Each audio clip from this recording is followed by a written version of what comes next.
बहुमत के साथ। अभी तक इलेक्शन कमीशन की जो भूमिका है वो भूमिका बहुत ही जबरदस्त है। थोड़े बहुत छिटपिट घटनाएं घटी है, लेकिन ओवरऑल अगर देखें तो शांतिपूर्ण इलेक्शन हुआ है, बहुत बढ़िया वोटिंग परसेंटेज हुआ है।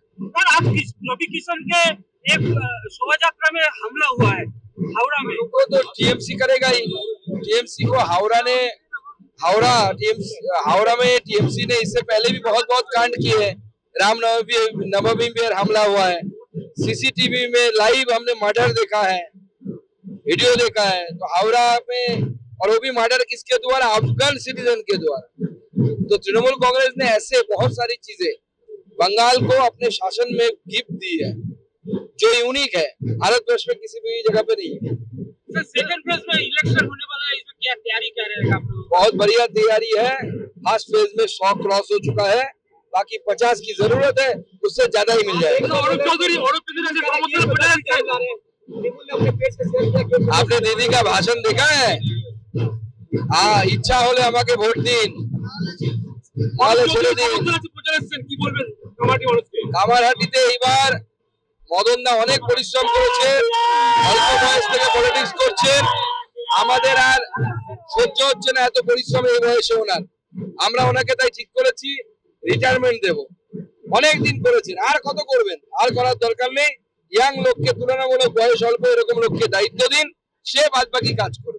পশ্চিমবঙ্গে ভারতীয় জনতা পার্টি সরকার গড়ছে 180 থেকে 190 আসন নিয়ে। আজকে সুজন বাবু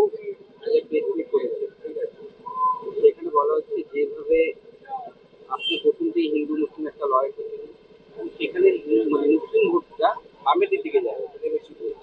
দেখুন, হিন্দু মুসলিম আমাদের কাছে বিশ্ববরণ্য নেতা নরেন্দ্র মোদীজির কাছে হচ্ছে সবকা সাথ সবকা বিকাশ, সবাই যেন একসাথে থাকতে পারে।